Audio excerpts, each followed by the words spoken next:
Welcome to The Explainer. Today we're going to crack open the science of self-doubt and look at the actual evidence-based strategies you can use to build real, lasting confidence. Okay, so let's just dive right in with a question.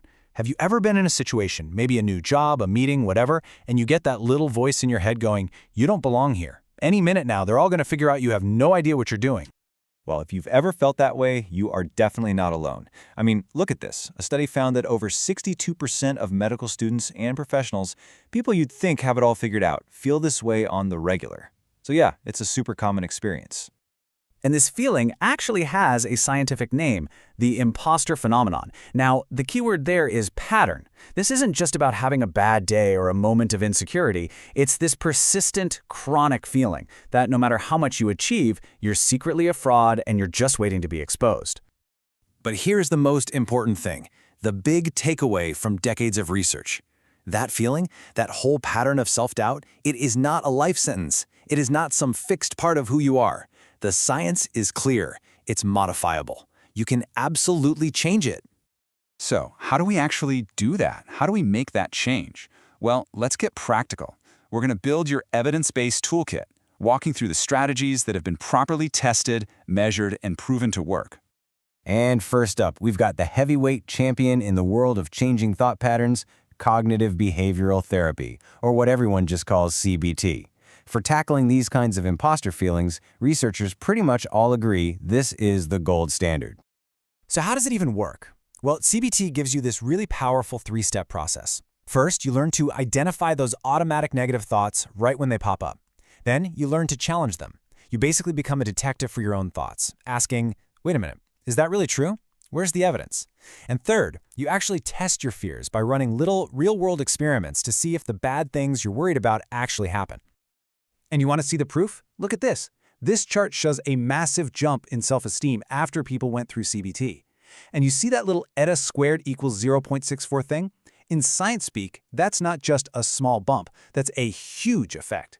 We are talking about a seriously powerful, life-changing kind of impact. Yeah, the researchers' own words were that the improvements were significant and large-scale. So what CBT is really doing is helping you systematically rewire those brain pathways that keep the self-doubt cycle running on loop. Okay, our next tool is all about shifting your perspective. It's about moving from what's called a fixed mindset to a growth mindset. So a fixed mindset basically says, my talent is what it is, I'm either good at something or I'm not. And in that world, failure feels like a final judgment on you. But a growth mindset, it says, my abilities can be developed through effort. And suddenly, failure isn't the end of the world. It's just data. It's a chance to learn something. This next tool builds right on top of that idea.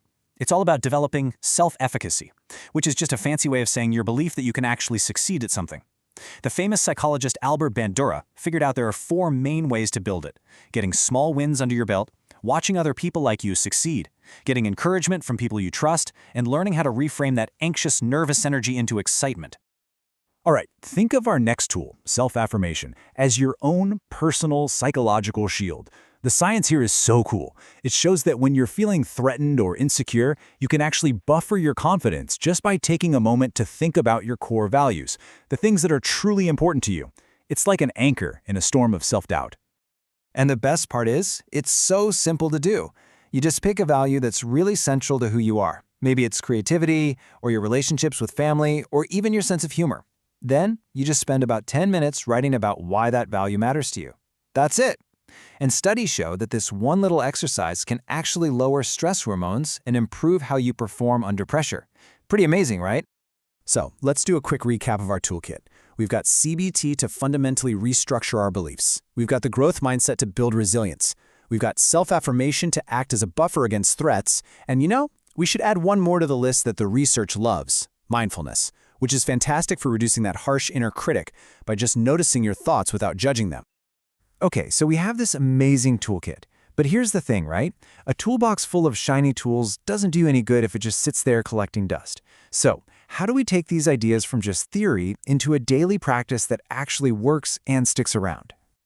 Well, the research is super clear on this. First, consistency is king. Doing a little bit every day, like 10 minutes of mindfulness, is way more powerful than doing a lot once in a blue moon. Second, structure is your friend. Following a proven program gives you a clear path. Third, don't go it alone if you don't have to. Group support can be a game changer. And finally, you got to think of this like fitness. It's not a one-and-done deal. It's about ongoing practice to maintain the benefits. And this is so important to remember. This is not a one-size-fits-all situation.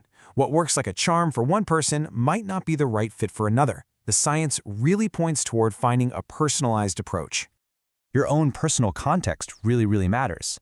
The studies show that things like your personality, your cultural background, even how much support you have from friends and family, all of these things can influence which of these tools are going to be your go-tos.